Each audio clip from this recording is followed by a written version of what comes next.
One, hey, 3, 2, 1. We're going again, y'all. We're going live again.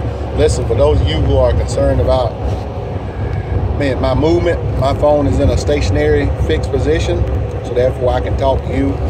Still right down the road, it's fixed. I want to talk to you real quick. Got to get it in, not try to be so long.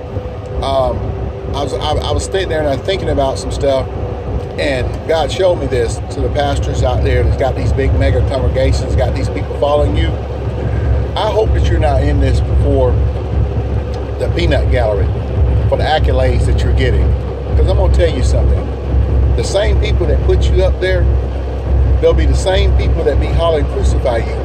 And a lot of times people don't want people in their circle that think different from them, that don't look like them, sound like them. You don't need like-minded people in all the time in your circle. And really, pastors, a lot of these people that are following you, they're not following you and sold out on what you're doing. A lot of them are sold trying to see if you're going to break them off with your secret, to see if you're genuine. A lot of them are not there for you to see how did you get your hookup to get where you got. And once they find that out, they're going to desert you. And I hope that doesn't happen. But back to this here thing, there are people that say, hey, you don't want him in your circle because he's nothing but a troublemaker. I just think about Jesus and his disciples, how he had them in there, and they didn't always agree with Jesus, and they walked with him and watched the healing and the miracles. Didn't always agree with him, but one thing about it, when they came bold, they got bold for Jesus. They even said, don't even crucify me the way you crucified Jesus. I'm not worthy to be crucified the way you crucified Jesus. They became strong. They really was his true followers. So to those who say kick Kent's brother to the curb because he's difficult, I say I hope that your congregation don't kick you to the curb and you have to find out that they really wasn't there for you. They was only there as long as you did what they liked. But as soon as some opposition came up and they didn't like what you said and what you were selling, I hope you never experienced that. I thank God that he allowed me to feel pain. I thank God he allowed me to feel hurt, to be rejected. Because one thing for sure that reminds me, when I do make it, not to forget where I came from, not to forget that used to be me and how I felt. Not to ever look down when I make it. No, yes, I'm going to make it. My calling, it's coming. I'm going to get there.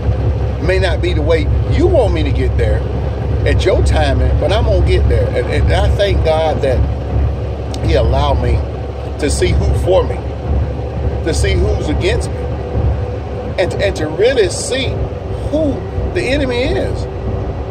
I hold nothing against you for not supporting me when I need you. That just shows me that you ain't ready yet. I would much rather you show me that you're not ready than to get into an intense battle and warfare and you tuck and run. So there's purpose in the pain. And to the pastors out here, man, don't you get caught up that you're doing such a big thing. You take these gentlemen that own these pastors that's running these mega churches. I really hate for the congregation to turn on them if they're just doing it for the accolades. Because they're going to fall. And they're going to fall hard. And that's a hurt place to be. To fall hard. So that's my little tidbit. I'm going to try to put a positive spin on this thing today. At the end of the day, if God is for you, who can be against you?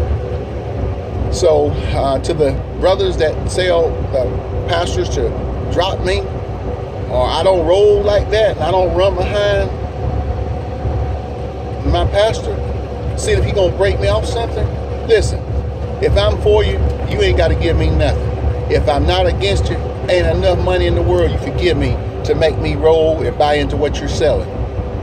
Because at the end of the day, I'm gonna have to bend my knee and face God, and I'm standing before Christ. And one thing about it, I want to be able to stand before him in integrity and say, hey, you didn't sell out. My motives was pure. I didn't have any hidden agendas. Look here, guys. Y'all have a great week this week. And at the end of the day, be yourself. Be yourself. If people don't like you for being true and being yourself, people can't change you. Now, instead of you, if you want me to change, pray for me. Pray for God that, Lord, work on him in the areas where he struggled. Lord, work on him. You know, it's one thing to tell me, I'll ride with you as long as you're right. I don't need you riding with me when I'm right. I need somebody to ride with me when I'm wrong, that put me back in check. Hey, look at y'all, have a great week this week, and I hope God bless y'all in the abundance and the overflow. Listen, walk in your unfamiliar territory. Walk with integrity. Don't be a sellout. Just do you. And everything else will fall in place. Peace. I love y'all.